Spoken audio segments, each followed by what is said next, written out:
All right, folks, how you doing? RussellTrueResults303.com. Check out the website. Link in the description box. Mind, body, spirit, fitness. Putting the healing back in health. Coming at you today. I forgot what I was going to talk about. With a video on the cousin of death. Right? If you're a hip hop fan, like I am, Nas always, Nas said, I don't sleep because sleep is the cousin of death.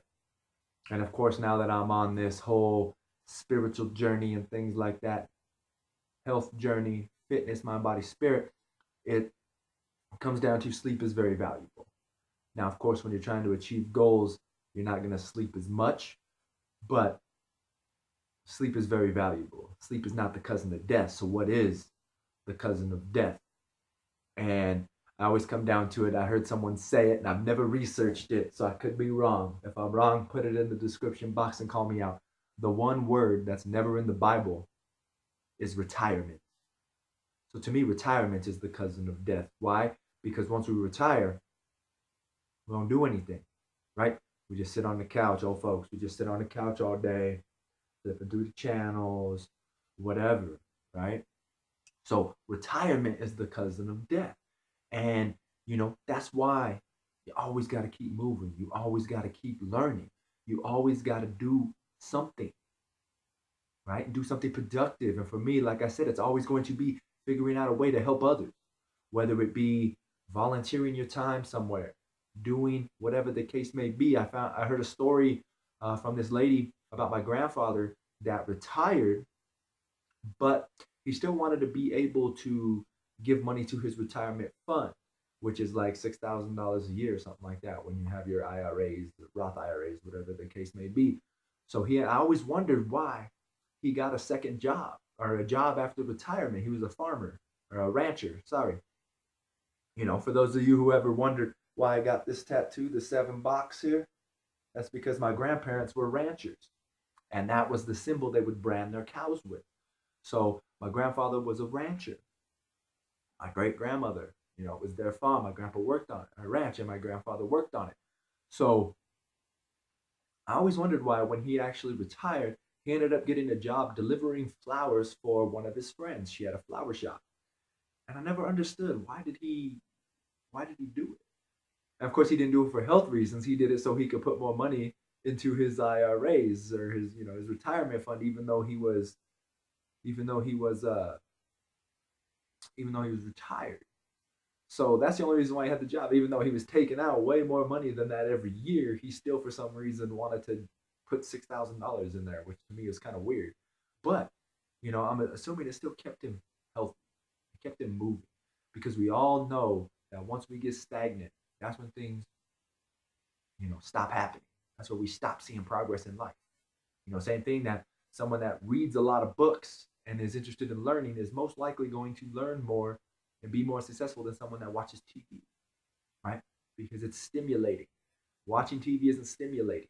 There's seriously research out there that shows that the brain does, like the brain waves, I can't remember, I don't know if it was theta, whatever brain waves it was, but the brain actually just kind of numbs out itself when you're watching TV versus if you're reading, right? That's like, for me, when I read, it's difficult sometimes. I find or not as much as when I read anymore, but when I try to get into that meditative prayer state, man, your mind is racing. And that's how you can actually sit there watching TV, watch it, and still not even know kind of what's going on. You're like, what? Huh? Like, for me, I have to watch a movie 2, 3 times before I can even remember what's going on with it, right? And that's so, whatever the case may be. But like I said, retirement, that's the cousin of death. When you decide you're going to stop doing something, right? So you've got to find a way to stay active at all times. And I think that's why, with Christianity, there is no retirement. There's, if you're a spiritual person, there's no retirement, because there's never a reason to stop talking and preaching the good news of the Bible, of Buddhism, of Hinduism, of Islam, whatever you want to call it. But there's never, self improvement in general is a never ending process. Once you decide you're going to stop improving yourself, that's when things go downhill. So it could be the same thing. Self improvement. Self improvement is the key. Retirement, I mean, it's you're hurting yourself.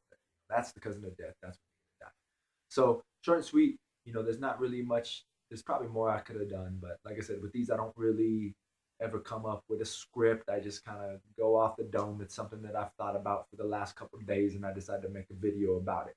Once again, it's always about doing your own research. So, if you're feeling stagnant, something like that, what can you do? What can you do to get back in the game? For me, sixth, seventh, eighth grade, I was in orchestra. I've been thinking about trying to pick up the violin or the viola again. Those were the two instruments I've played. Once again, it's something to do in the retirement age. What did you used to enjoy doing? Try to implement that back into your life, or try something new. That's one of the things that my buddy and I argued about on on this past New Year's. It's January 3rd, 2016. The thing that we argued with. I'm trying to get him to kind of embrace the spiritual path. He's like, nah, I ain't got time for that. But it comes down to you've got to be able to experiment with these things. If you're not experimenting, you are becoming stagnant, and it's usually going to take 3 to 6 months. So experiment with it. If it's not working, go with something new. It's not a big deal. At least you can say you tried, right? So once again, it's always being open-minded. And if you're going to be open-minded, then retirement is never going to be a part of your journey because you're always going to try something new to better yourself. So there you go. Retirement, cousin to death, self-improvement is going to keep you alive and well. So once again, I hope this helps. Subscribe to the channel, share and like these videos.